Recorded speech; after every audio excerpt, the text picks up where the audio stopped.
Hi, I'm Vidyamala. Welcome to my video on interpretation of topographical map part 14. In this video, we are going to learn three topics. Number 1, how to interpret colors used in topographical map. Number 2, how to find the land use pattern or occupation of the people. And number 3, how to find the most important settlement in the map. Now, I have already made 3 videos on conventional signs and symbols. So, if you are thorough with these symbols, it will be very easy for you to understand these topics. So, if you have not watched those videos, I strongly recommend that you watch Interpretation of Topographical Map part 11, 12 and 13 and then come back to this video. We know that various colors are used in our topographical map. These color tints are used to represent the various features like mountains, plains, buildings, water bodies, and they also help us to find the occupation of the people in the given map. Red color is used to indicate grid lines, both eastings and northings. The numbers for grid lines: permanent hut, temporary hut, settlements, deserted town, hospital, dispensary, masonry dam, unmetalled road, cart track, pack track, footpath, bridge, distant stone, aerodrome and helipad. So questions will be like, name any 2 features represented in red color in a topo map. So out of these 16 features, you can write any 2. Now, how to remember them easily when there are more features like this in the same color?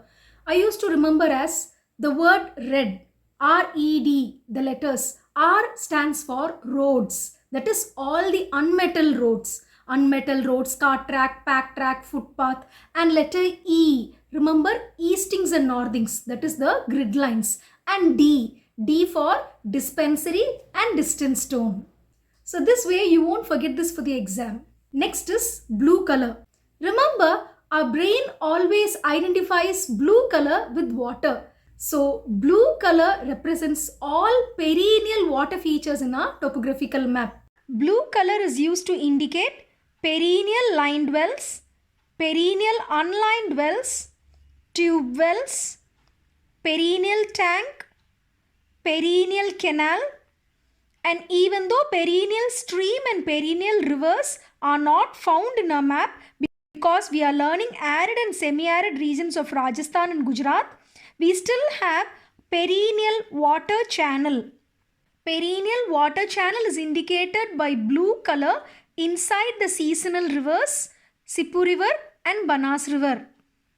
Other features represented in blue are veterinary hospital and dispensary, tourist site, diggy, overhead tank, covered tank and a weir. So when the question is name 2 features represented in blue color in our topo map, you can write any of these features. Black color is used to indicate names of places, latitudes and longitudes, railway line, power lines, both with poles and pylons, and boundaries, international boundary, state boundary, district boundary, etc.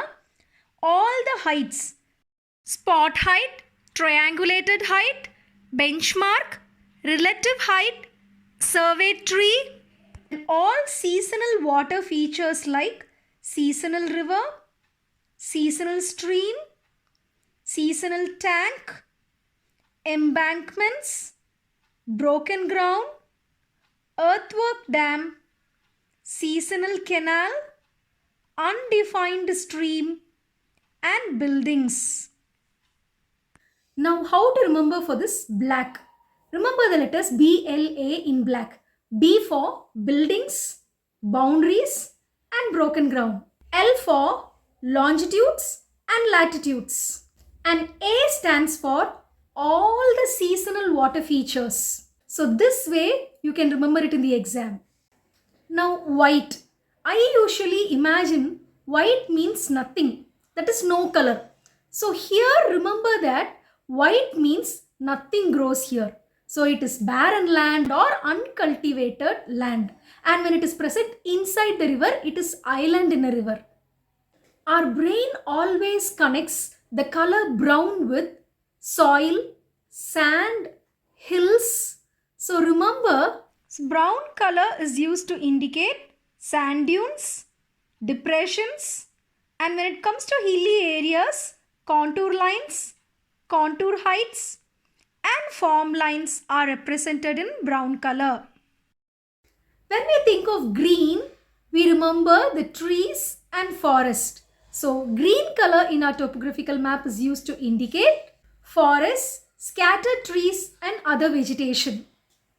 Last but not the least, yellow color. It is the most commonly seen color in our topographical map and it represents cultivated land or agricultural land. Now that we have learned the various colors used in topographical map, we are going to learn how to find the land use pattern or occupation of the people. So when it comes to occupation, three types of questions may be asked. One is, what is the occupation of the people in the entire map extract? Or what is the occupation of the people in the northern part of the map or southeastern part of the map? Or third question, what is the occupation of the people in the particular settlement? So with these three questions in mind, let's learn this topic. We already learned that yellow represents cultivated land. So when you see lot of yellow color in the map, the occupation is agriculture. Remember, 99% of the settlements in the map extract given to us, the occupation will be agriculture as India is an agricultural country. And instead of farming or agriculture, if you write farmer, your answer is wrong. Because farmer is a name given to a person who does the occupation farming or agriculture. And many times you will also be asked to give evidence for your answer. Say for example, what is the occupation of the people in the given settlement? And when you write the occupation is agriculture, you should give reasons for your answer. So the first evidence will be presence of yellow color represents cultivated land. And second point, presence of perennial wells for irrigation. And one more common mistake children make, just because you see perennial wells or any perennial water bodies, do not write the occupation as fishing. It is not accepted. Number 2. When we see lot of green color in the map, we know that it is forest area. So the occupation of the people should be written as forestry. When it comes to green color, the common mistake made is writing lumbering as the activity or cutting of trees as the occupation of the people. Lumbering and cutting of trees should not be written as the occupation. We are talking about forestry. Forestry includes minor forest activities like collecting twigs, flowers, medicinal herbs, honey, etc. Number 3. When you see a settlement having lot of government buildings like post office, police station, PWD, CPWD, rest house, circuit house, etc., then you have to write the occupation as the people are employed in government services. And you have to write the names of the services that are available in that particular settlement. Now look at this settlement. What is the occupation of the people in Pantavada?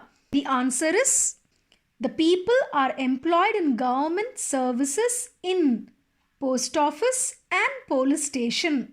So write only whatever services or facility is available in that settlement alone. Number 4.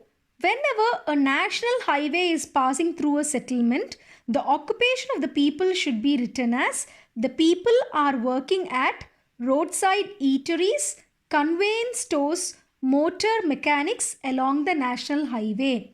So here, what is the occupation of the people of Gulabganj other than agriculture?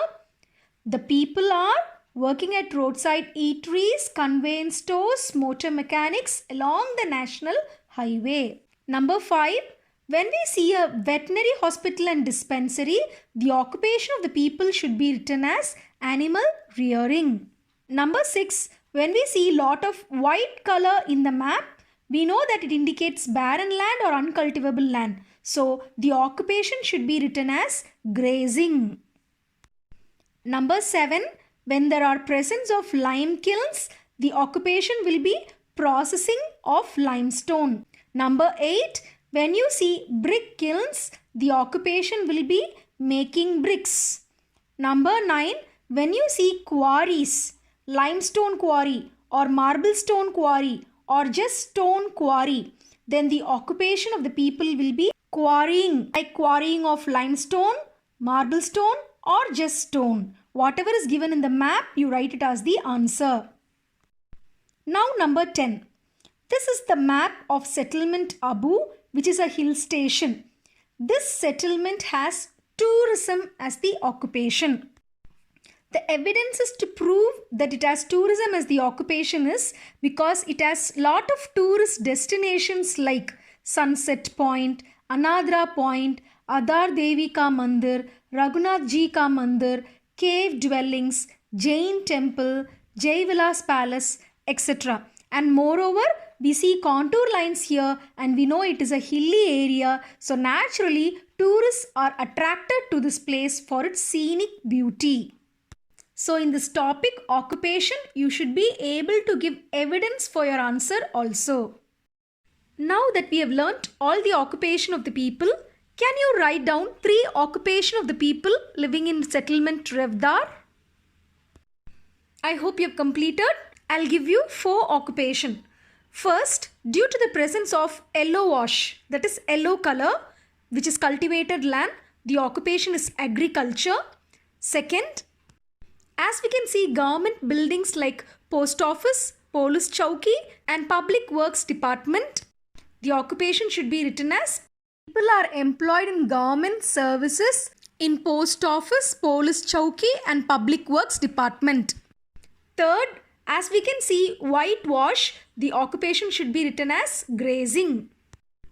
And finally, as we can see a national highway passing through the settlement, the occupation is people are working at roadside eateries, conveyance stores, motor mechanics along the national highway. Now coming to the third topic, how to find the most important settlement in the given map. Now there are 3 conditions. So if any settlement is fulfilling all these 3 conditions, then that will be the answer. Number 1, it should be the largest settlement in the given map in terms of size. Sometimes in some maps, the important settlements will be given in capital letters for you to easily identify them. Say for example, Revdar will be given in capital letters compared to all the other settlements. Number 2, it should have more facilities or services like post office, police station, hospital, dispensary, etc. And number 3, it should be well connected through roads, especially highest class of roads like national highway, state highway, district roads, etc. So if any settlement is fulfilling these 3 conditions, then that settlement should be written as the answer. Now here are some revision questions for you. Try to complete them in 5 minutes and then check your answers. I hope you have completed. Please check your answers.